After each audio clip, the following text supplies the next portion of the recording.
Assalamualaikum warahmatullahi wabarakatuh. Alhamdulillah wassalatu wassalamu ala Rasulillah ma ba'du. Perkenalkan, saya Riko Yuzi Putra. Kali ini sebagai seorang mahasiswa di program profesi guru transformasi Kemenak Batch 1 tahun 2025, di mana saya dengan mata pelajaran Al-Quran Hadis, kemudian berada di bawah LPTK Universitas Islam Negeri Raden Mas Said, Surakarta. Dan juga saya adalah seorang guru Al-Quran Hadis di Madrasah Sanawiyah Negeri 11 Kabupaten Tanah Datar, Provinsi Sumatera Barat. Pada kali ini saya menunaikan tugas sebagai seorang mahasiswa PPG dengan membuat video pembelajaran terkait dengan bab keempat dari semester genap di kelas 7, yaitu tentang hukum bacaan mad tabi'i, mad wajib muttasil dan mad wajib munfasil. Video pembelajaran ini saya buat dengan metode pembelajaran discovery learning. Maka dari itu mohon masukan dari Bapak Ibu dosen pembimbing terkait dengan video pembelajaran saya. Terima kasih atas perhatiannya. Selamat menyaksikan.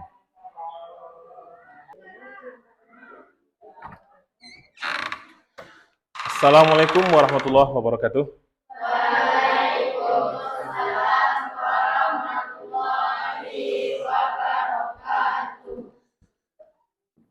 Baiklah, anak sekalian, kepada ketua kelas, silahkan disiapkan dan dibaca doa sebelum kita belajar.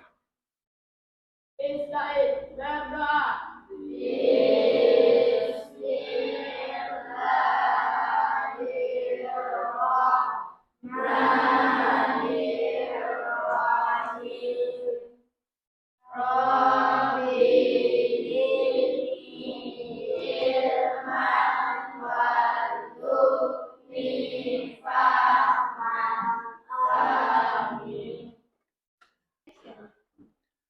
Baiklah, Anda sekalian, sebelum kita mulai proses belajar mengajar kita, Ustaz akan mengambil absen kehadiran terlebih dahulu ya. Bagi yang hadir, silakan ucapkan hadir.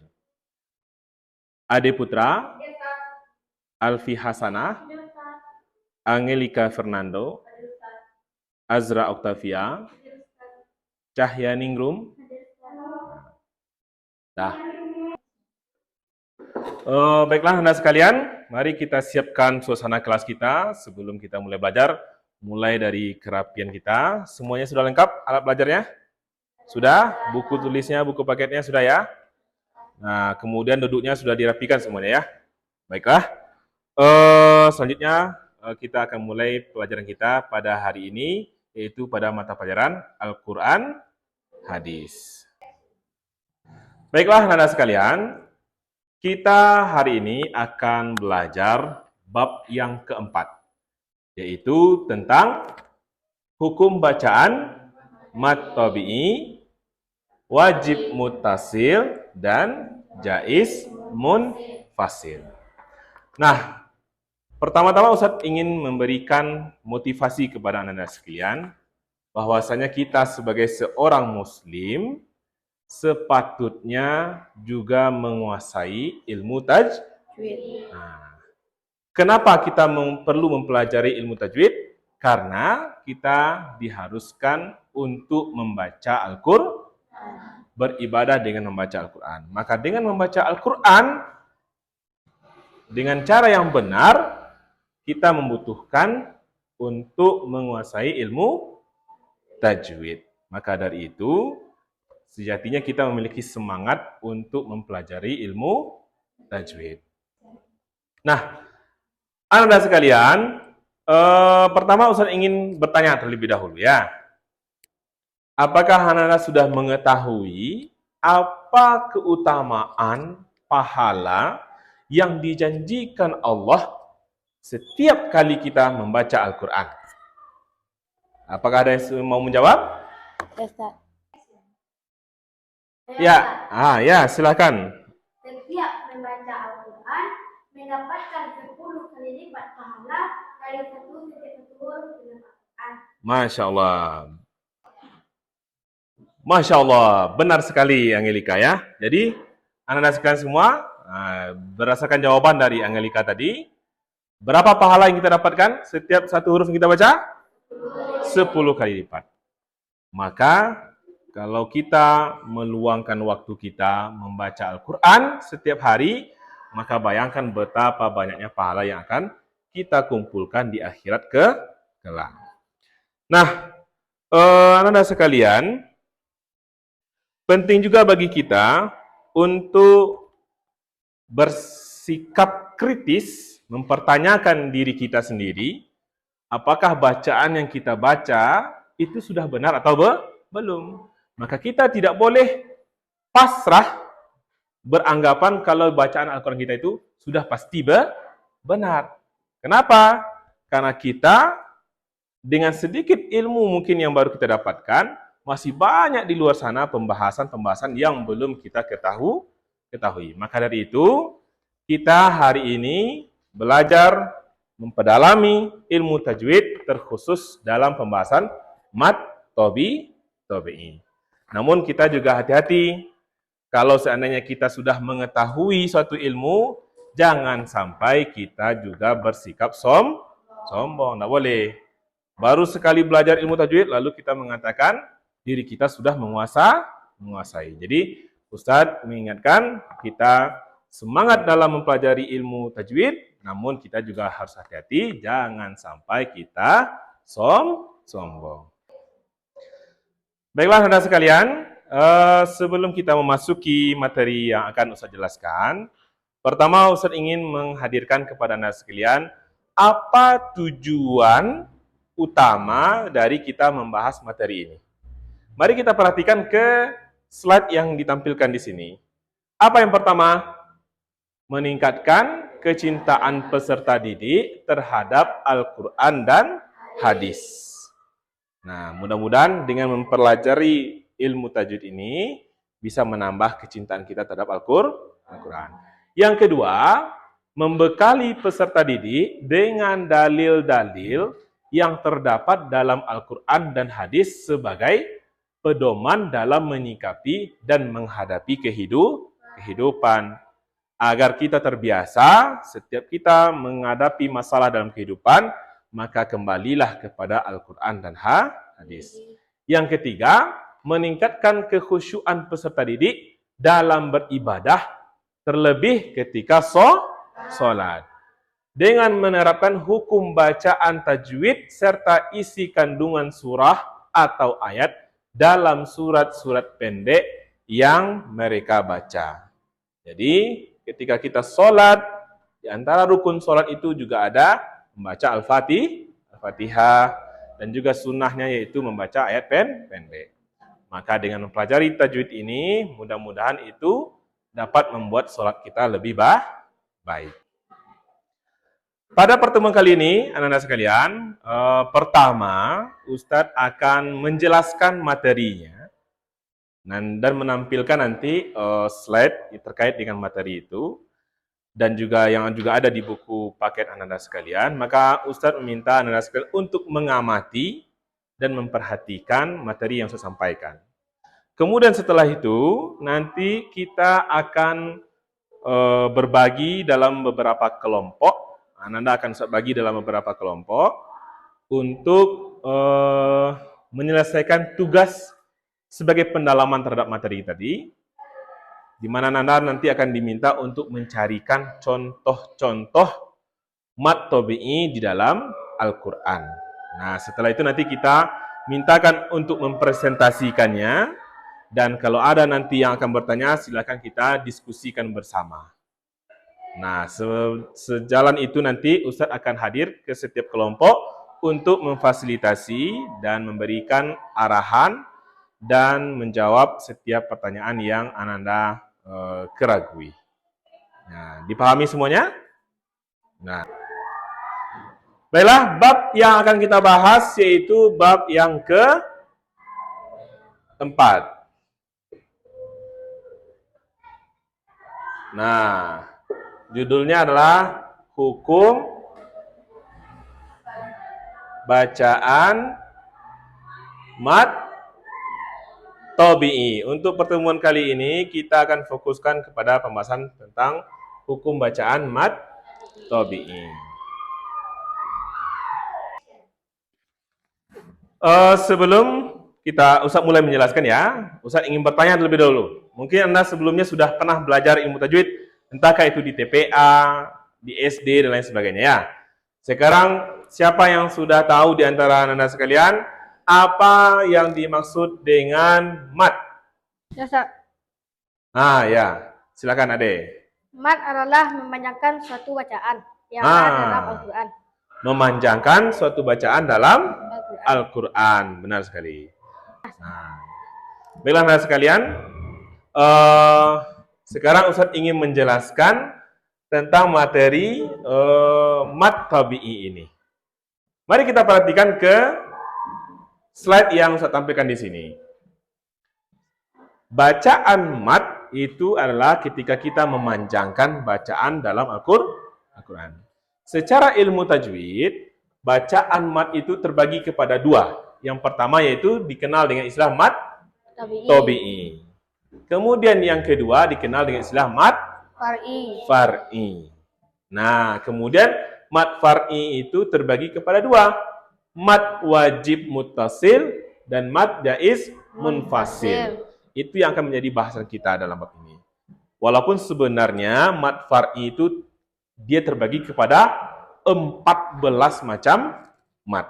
Tapi untuk kelas 7 ini yang menjadi materi nanti di mad far'i yaitu mad wajib muttasil dan mad jaiz munfasil. Nah, sekarang kita bahas tentang mad tabi'i. Kita awali dengan pengertian atau definisi dari mad tabi'i. Apa yang dimaksud dengan mad tabi'i? Mad tabi'i yaitu secara bahasa dia berarti tambah. Nah, ada tambahan di situ. Namun secara istilah para ulama ahli tajwid mendefinisikan mad tabi'i yaitu memanjangkan suara huruf yang wajib dipanjang.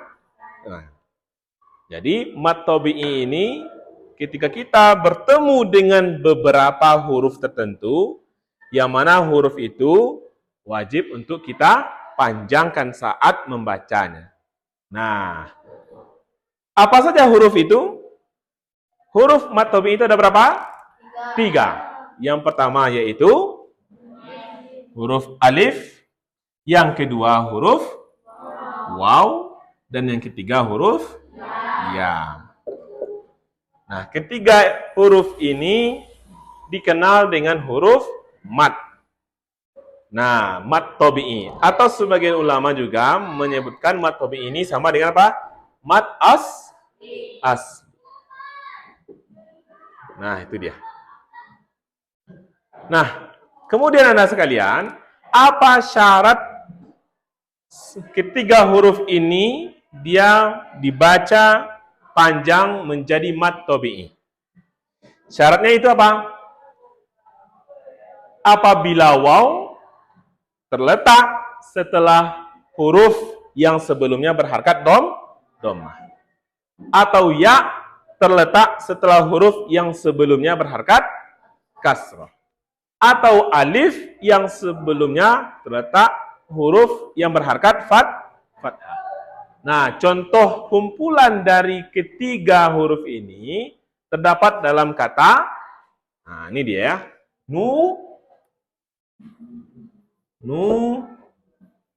hi, ha. Hi, ha. Nah, kalau kita perhatikan, yang mana saja yang huruf mad tabi'i di sini? Yaitu huruf waw. Benar. Yang kedua, huruf ya. Yang ketiga, alif. Nah, syarat dia itu dibaca panjang ketika huruf waw didahului oleh huruf yang berharkat dhammah. Maka di sini apa huruf yang mendahului huruf waw? Nun. Apa harkatnya? Dhammah. Baris depan. Maka ketika membaca, kalau huruf nun ini berdiri sendiri, kita membacanya hanya nu. Nah, nu. Satu harkat saja. Tetapi ketika ditambah atau bertemu dengan huruf waw, maka bacanya menjadi nu. Nah, berapa panjangnya? Maka panjangnya menjadi satu alif atau dua harkat. Nah, yang awalnya bacanya nu, maka ketika bertemu dengan huruf waw sukun, dia dibaca nu. Nah, ditambahkan satu harkat lagi, sehingga menjadi dua harkat. Ini dua harkat itu ya, ini satu harkat, dan ini satu harkat. Jadi dua harkat. Paham ya? Sama itu juga dengan huruf ya. Ketika sebelumnya berbaris, kasrah. Maka membacanya menjadi hi. Harkat pertama ditambah harkat yang keduanya. Hi. Bukan hihihi. Hi. Nah, dipanjangkan. Nah, kalau yang ini apa? Huruf alif sebelumnya berbaris fathah. Maka jadi apa? Dibaca ha. Nah, ada dua harkat dia. Ha. Ini coba baca. Ha. Nah, itu dia. Ha, hi, nu. Kebalik ya? Seharusnya bacanya apa? Nu, hi, ha. Ya. Dipanjangkan menjadi dua harkat atau satu alif. Jadi harus dipahami juga cara ngitung ya. Satu alif sama dengan berapa? Dua harkat. Dua alif? Empat harkat. Tiga alif? Enam harkat. Harkat itu apa artinya? Kalau dalam musik itu satu ketukan. Itu satu harkat. Satu ketukan. Kalau dua ketukan, itu berarti satu alif dua harkat. Jadi ketika kita baca nun dhammah bertemu waw sukun, dia menjadi apa? Nun. Dua ketukan. Hi dan ha. Nah, itu dia. Itu yang dikatakan dengan mad tobi atau mad asli. Dipahami semuanya? Paham. Baiklah. Nah, ini sebagai contoh tambahan untuk kita memahami tentang mad tobi. Contoh yang pertama, ini kata yang ada dalam Al-Quran. Apa bunyi lafaznya? La yusmin. Nah, tuliskan di papan tulis ya. La yusminu. Pertanyaannya, yang mana yang huruf mat di sini? Alif. Di sini dia. Ketika lam bertemu dengan alif. Nah, atau lam alif ya. Nah, maka ketika lamnya berharkat fathah dan bertemu dengan alif sukun yang merupakan huruf mad. Maka dibaca berapa harkat ini? Dua harkat. Gimana cara bacanya? La yusmin. Coba ulangi. Nah, kemudian yang kedua juga, apa itu contohnya? Wujuhun yaumaizin. Nah, yang mana huruf mad tabi'i di situ? Wow. Sebelumnya huruf apa? Berharkat dhammah. Maka dibaca wujuhun.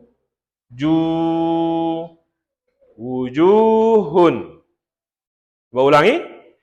Wujuhun. Nah, yang terakhir apa yang ketiga? Fiha ainun jariyah. Yang mana yang huruf mat di situ? Huruf ya. Yang sebelumnya huruf fa berbaris kasrah.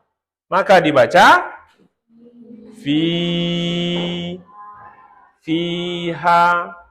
Nah, jadi anak sekalian, ini yang perlu kita perhatikan setiap kali kita membaca Al-Qur'an. Maka setiap kali kita bertemu dengan huruf salah satu dari huruf mat ini, baik itu alif ataupun waw ataupun huruf ya, yang sebelumnya misalkan alif sebelumnya berharakat fathah, waw sebelumnya berharakat dhammah, dan ya sebelumnya berharakat maka wajib kita panjangkan. Berapa? 2 harakat atau 1 alif. Nah, kalau kita bisa membiasakannya dan membaca Al-Quran dengan memperhatikan panjang huruf mat tabi'i, maka bacaan kita itu akan menjadi baik dan benar. Nah, anak-anak sekalian, sekarang sebagai penambahan terhadap pemahaman Anda, Ustaz akan mencoba menghadirkan video pembelajaran terkait dengan mat tabi'i ini. Mudah-mudahan ini juga bisa banyak sedikitnya membantu Anda dalam memahami materi kita ini. Maka silakan diperhatikan sejenak ya. Di sini ada alif.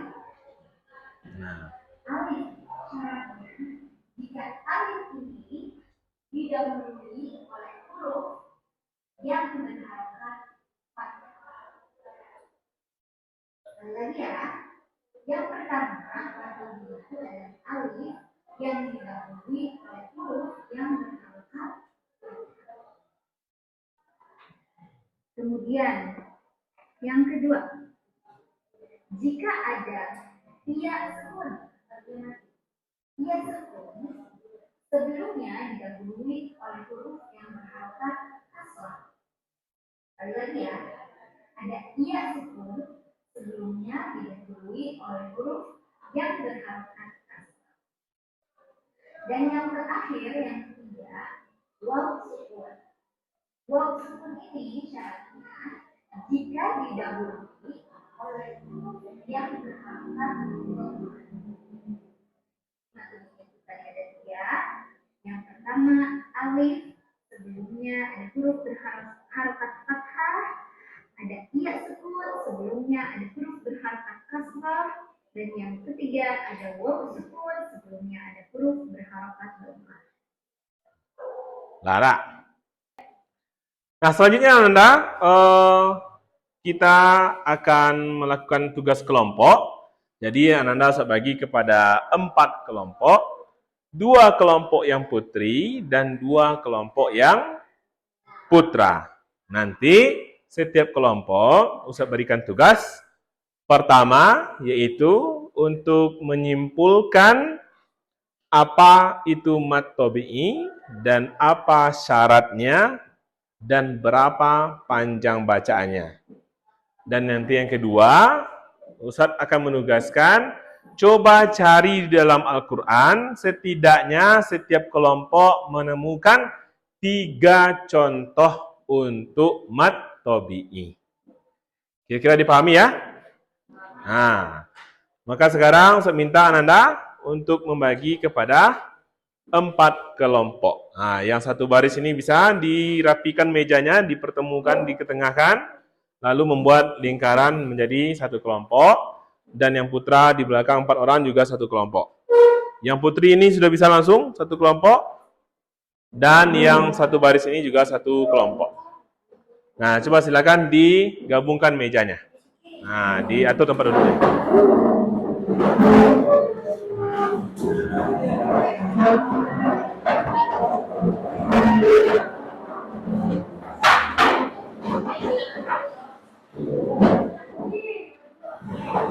Nah, yang ini juga silakan disatukan.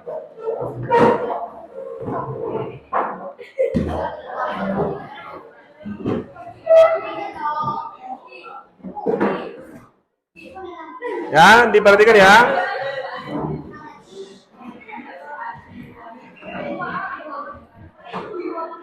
Tugasnya ada dua ya, setiap kelompok. Pertama, setiap kelompok menuliskan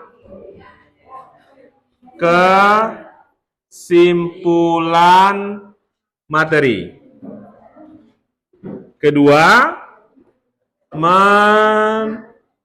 menuliskan 3 contoh mat tabi'i dari Al-Quran. Ya, silakan dilakukan dari sekarang. Kalau ada yang belum dipahami, yang ditanyakan, silakan langsung tanyakan kepada.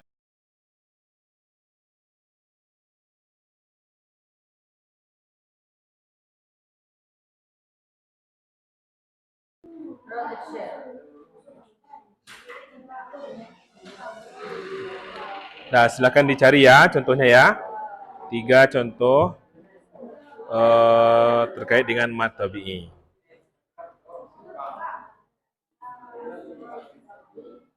Kalau ada yang diragukan, tanyakan ke Ustaz ya.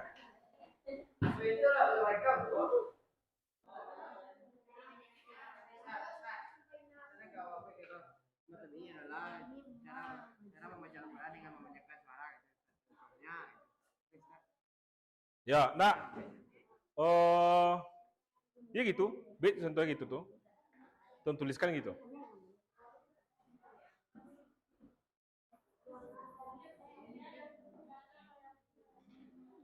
Itu gitu. Nanti kan ketika tampil, nanti ada yang bertanya kan. Yang kelompok Angel yang mempresentasikan, kelompok itu yang bertanya nanti. Kira-kira siapkan pertanyaannya. Apa kira-kira akan ditanyakan?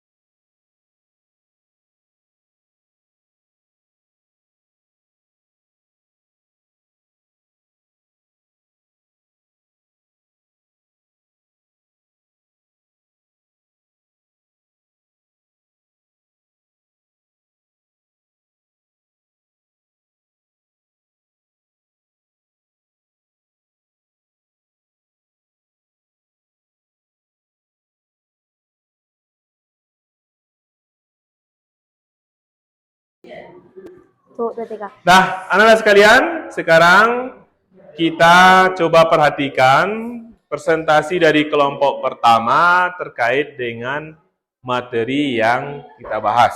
Nah, untuk itu mari kita perhatikan penyampaian presentasinya dan simak dengan baik ya.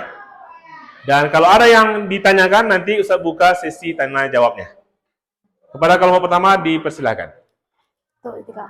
Assalamualaikum warahmatullahi wabarakatuh. Waalaikumsalam warahmatullahi wabarakatuh. Kami dari kelompok 1 akan menyampaikan hasil dari diskusi kami tadi. Mat tabi'i adalah mempanjangkan suatu bacaan sebanyak 2 harakat atau 1 alif apabila bertemu dengan 3 huruf mat, yaitu alif, waw, ya. Setelah diskusi kami menemukan 3 contoh dari mat tabi'i. Yang pertama, ulah kita makan.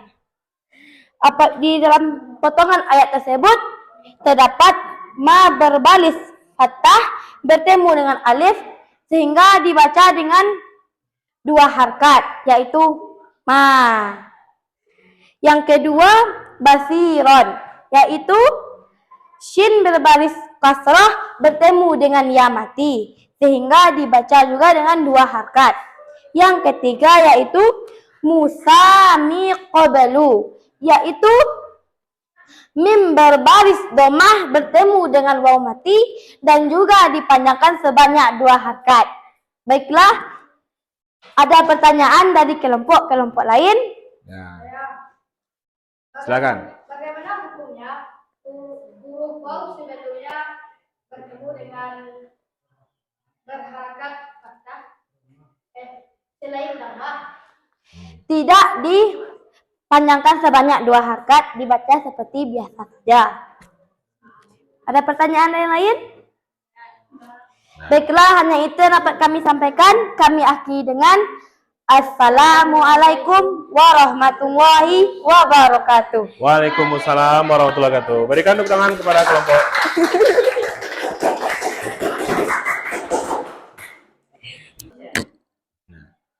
Baiklah Anda sekalian, telah selesai tadi kita mendalami materinya. Kemudian Anda juga sudah bekerja secara berkelompok untuk mendiskusikan terkait dengan mat tabi'i dan telah menemukan pula contoh-contohnya di dalam Al-Quran. Mudah-mudahan seluruh rangkaian kegiatan belajar kita tadi itu bisa memperkuat pemahaman Ananda terhadap materi yang kita pelajari hari ini. Nah, sekarang sebagai penutup kita, Ustadz ingin menyimpulkan terkait dengan materi yang kita pelajari hari ini. Yang pertama yaitu mat tabi'i adalah ketika kita memanjangkan bacaan ketika bertemu dengan salah satu dari huruf mat asli, yaitu huruf alif, waw, dan ya. Maka kita wajib memanjangkan sebanyak 2 harakat. Nah, kemudian Ustadz ingin memastikan, adakah di antara Anda sekalian yang belum memahami atau masih ada keraguannya? Sudah paham semuanya? Sudah ya, alhamdulillah. Nah, selanjutnya Ustadz ingin mengajak Anda sekalian, ketika kita sudah mengetahui dan mengilmui hukum bacaan mat tabi'i ini, maka mari kita praktekkan dan kita amalkan setiap kali kita membaca Al-Quran. Karena suatu ilmu tanpa amalan bagaikan sebuah pohon tanpa buah.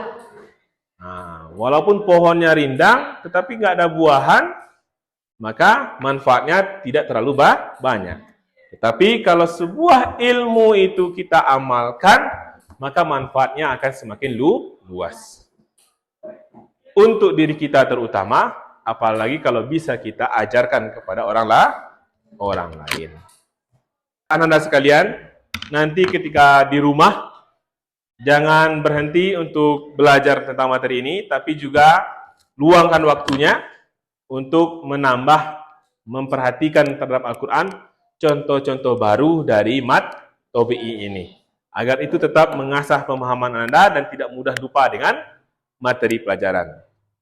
Dan insya Allah pertemuan selanjutnya yang akan datang, kita akan membahas kelanjutan dari materi mat tabi'i, yaitu tentang mat wajib, muttasil, dan mat jaiz munfasil. Nah, maka nanti juga dipersiapkan ya untuk mencoba-coba membaca tentang materi yang akan kita pelajari di minggu yang akan datang.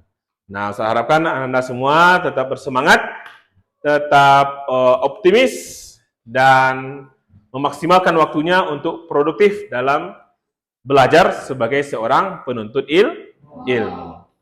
Nah, sebagai penutup kita minta, atau kita sebagaimana kebiasaan kita, kepada ketua kelas untuk memimpin persiapan penutupan dan membacakan doa penutup belajar secara bersama. Kepada ketua kelas, silakan.